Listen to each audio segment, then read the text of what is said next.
ಎಲ್ಲರಿಗೂ ನಮಸ್ಕಾರ. ಸ್ಪೋರ್ಟ್ಸ್ ಜೆನಿಫೈಗೆ ಮತ್ತೊಮ್ಮೆ ನಿಮ್ಮೆಲ್ಲರಿಗೂ ಸ್ವಾಗತ ಸುಸ್ವಾಗತ.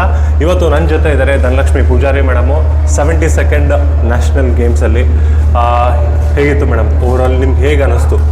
ತುಂಬ ಖುಷಿ ಆಯಿತು. ಬಟ್ ಏನೋ ಒಂದು ಎಕ್ಸ್ಪೆಕ್ಟೇಷನ್ ಇಟ್ಕೊಂಡು ಬಂದಿದ್ವಿ. ಬಟ್ ಅದಾಗಿಲ್ಲ. ಪರವಾಗಿಲ್ಲ, ನಮ್ಮದು ಬೆಸ್ಟ್ ಕೊಟ್ಟಿದ್ದೇವೆ.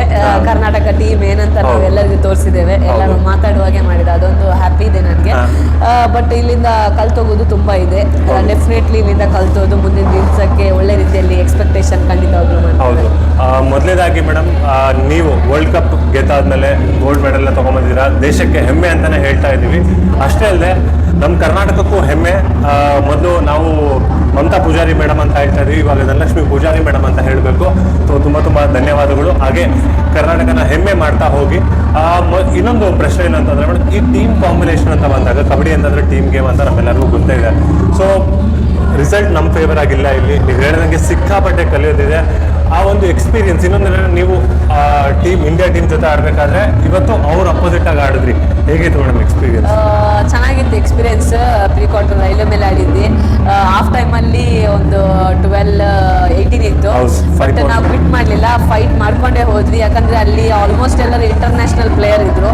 ಆ ಇಂಟರ್ನ್ಯಾಷನಲ್ ಪ್ಲೇಯರ್ ಜೊತೆ ನಾವು ಆಡಬೇಕಷ್ಟು ಫೈಟ್ ಕೊಟ್ಟಿದ್ದೇವೆ ಅಂತ ಹೇಳಿದರೆ ಡೆಫಿನೆಟ್ಲಿ ಅದು ನಮಗೆ ಖುಷಿ ಆಗ್ತದೆ. ಟೀಮ್ ವರ್ಕ್ ಮಾಡಿದ್ರು, ಬಟ್ ನಮ್ಗಿಂತ ಜಾಸ್ತಿ ಅವರು ವರ್ಕ್ ಮಾಡಿರಬೇಕು. ಅದಕ್ಕೆ ಅವರ ಪರವಾಗಿದೆ ರಿಸಲ್ಟ್. ಪರವಾಗಿಲ್ಲ, ಅಂದರೆ ಎಲ್ಲ ಆಲ್ಮೋಸ್ಟ್ ಸೀನಿಯರ್ಸ್ ಎಕ್ಸ್ಪೀರಿಯನ್ಸ್ ಪ್ಲೇಯರ್ ಇದ್ರು. ನಮ್ಮದರಲ್ಲಿ ಇನ್ನೂ ಬೆಳೆಯೋ ಪ್ಲೇಯರ್ ಇದ್ದಾರೆ. ಇನ್ನು ಮುಂದಕ್ಕೆ ಒಳ್ಳೆ ಕರ್ನಾಟಕ ಟೀಮ್ ಆಗಿ ಏನೋ ಒಂದು ಒಳ್ಳೆ ರೀತಿಯಲ್ಲಿ ಆಗ್ಬೋದು.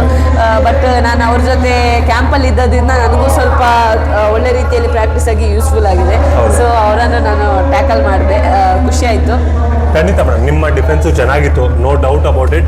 ಅದಾದಮೇಲೆ ಈಗ ನಮ್ಮ ಸೀನಿಯರ್ ಟೀಮ್ ಜೊತೆ ಜೂನಿಯರ್ಸು ಆಡ್ತಾ ಇದ್ದಾರೆ, ಹಂಸಿತಾ ಮತ್ತು ಹರ್ಷಿತಾ. ಅವ್ರ ಬಗ್ಗೆ ಏನು ಹೇಳಕ್ಕೆ ಇಷ್ಟಪಡ್ತೀರಾ? ಸರ್, ಒಳ್ಳೆ ಪ್ಲೇಯರ್ಸ್ ಅವರು.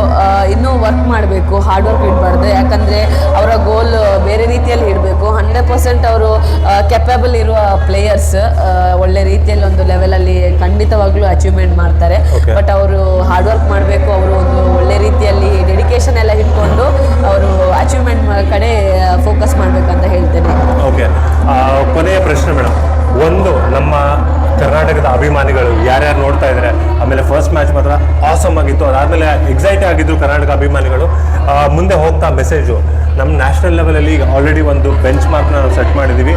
ಅದು ಪುರುಷರ ತಂಡ ಇರ್ಬೋದು, ಈಗ ನಮ್ಮ ಮಹಿಳೆಯರ ವನಿತೆಯರ ತಂಡನೂ ಅಷ್ಟೇ ಸ್ಟ್ರಾಂಗ್ ಆಗಿದೆ. ಒಂದು ಮೆಸೇಜ್ ಮೇಡಮ್. ಚೆನ್ನಾಗಿದೆ ನಮ್ಮದು ಟೀಮು. ಡೆಫಿನೆಟ್ಲಿ ಇನ್ನು ಕರ್ನಾಟಕ ವುಮೆನ್ಸ್ ಟೀಮ್ ಒಳ್ಳೆ ರೀತಿಯಲ್ಲೇ ಬಿಲ್ಡ್ ಆಗ್ತಾ ಹೋಗ್ತದೆ. ಇದಕ್ಕೆ ಇದು ಒಳ್ಳೆ ರೀತಿಯಲ್ಲೇ ಟೀಮ್ ಬಿಲ್ಡ್ ಆಗಿ 100% ಖಂಡಿತವಾಗ್ಲೂ ಒಂದಲ್ಲ ಒಂದು ದಿವಸ ಕರ್ನಾಟಕ ಟೀಮ್ ಮೆಡಲ್ ಆಗ್ತದೆ. ಯಾಕಂದರೆ ಇಲ್ಲಿ ನಾವು ನಮ್ಮ ಟೀಮಿಗೆ ಬೇರೆ ಒಪೋಸಿಟ್ ಟೀಮ್ ಅವರು ಭಯಪಡೋದು ರೀತಿಯಾಗಿರ್ಬೋದು, ನಮ್ಮ ಪ್ಲೇಯರ್ಸ್ ಎಲ್ಲ ಆಡುವ ರೀತಿಯಾಗಿರ್ಬೋದು. ಸೊ ಖಂಡಿತವಾಗ್ಲೂ ನನಗಂತೂ ಭರವಸೆ ಇದೆ. ಇನ್ನು ಬರುವ ಜೂನಿಯರ್ಸ್ ಪ್ಲೇಯರ್ ಆಗಿರ್ಬೋದು, ಇವಾಗ ಇರುವ ಸೀನಿಯರ್ಸ್ ಪ್ಲೇಯರ್ ಆಗಿರ್ಬೋದು, ಎಕ್ಸ್ಪೀರಿಯನ್ಸ್ ಡೆಫಿನೆಟ್ಲಿ ಒಂದು ದಿವಸ ನಾವು ಮೆಡಲ್ ಮಾಡೇ ಮಾಡ್ತೇವೆ. ಅದು ತುಂಬ ಹತ್ತಿರದಲ್ಲೇ ಇದೆ ಅಂತ ಹೇಳ್ತಾನೆ. ಇವತ್ತು ರಿಸಲ್ಟ್ ನಮಗೆ ಬೇರೆ ರೀತಿಯಲ್ಲಿ ಸಿಕ್ಕಿರ್ಬೋದು, ಬಟ್ ಅದನ್ನೇ ನಾವು ಲರ್ನಿಂಗ್ ಅಂತ ಹಿಡ್ಕೊಂಡು ಇನ್ನೂ ಒಳ್ಳೆ ರೀತಿಯಲ್ಲಿ ಪ್ರಾಕ್ಟೀಸ್ ಮಾಡಿ ಇನ್ನೂ ಒಳ್ಳೆ ರೀತಿಯಲ್ಲಿ ಮಾಡ್ಕೊಂಡು ಡೆಫಿನೆಟ್ಲಿ ಹೋಗ್ತೇವೆ. ಒಂದು ದಿವಸ ಒಳ್ಳೆ ರಿಸಲ್ಟ್ ಬರುತ್ತೆ. ನಿಮ್ಮ ಸಪೋರ್ಟ್, ನಿಮ್ಮ ಅಭಿಮಾನ ನಮ್ಮ ಮೇಲೆ ಹೀಗೆ ಇರಲಿ. ಒಳ್ಳೆ ರಿಸಲ್ಟ್ ಖಂಡಿತವಾಗ್ಲೂ ಒಂದು ದಿವಸ ಕೊಡ್ತೇವೆ. ಖಂಡಿತ. ಪ್ರತಿಯೊಬ್ಬ ಕನ್ನಡಿಗ ಅಭಿಮಾನಿ, ಕಬಡ್ಡಿ ಅಭಿಮಾನಿ, ಕಬಡ್ಡಿ ಪ್ರೇಮಿಗಳು ಯಾರಿದ್ದಾರೆ ಮೇಡಮ್, ಸಿಕ್ಕಾಪಟ್ಟೆ ಅಂದರೆ ಸಿಕ್ಕಾಪಟ್ಟೆ. ಆಮೇಲೆ ವರ್ಲ್ಡ್ ಕಪ್ ಗೆದ್ದಾದ್ಮೇಲೆ ನಿಮ್ಮ ಅಭಿಮಾನಿಗಳು ಜಾಸ್ತಿನೇ ಆಗಿದ್ದಾರೆ ಅಂತಲೇ ಹೇಳ್ಬೋದು. ಇದೇ ರೀತಿ ಒಂದು ಪರ್ಫಾರ್ಮೆನ್ಸ್ನ ಕೊಡ್ತಾ ಇರಿ ಅಂತ ಪ್ರತಿಯೊಬ್ಬ ಕರ್ನಾಟಕ ವ್ಯಕ್ತಿಯಿಂದ, ಕಬಡ್ಡಿ ಪ್ರೇಮಿಯಿಂದ ನಿಮಗೆ ಹಾರೈಸ್ತಾ ಇದ್ದೀನಿ ಮೇಡಮ್. ತುಂಬ ಧನ್ಯವಾದಗಳು.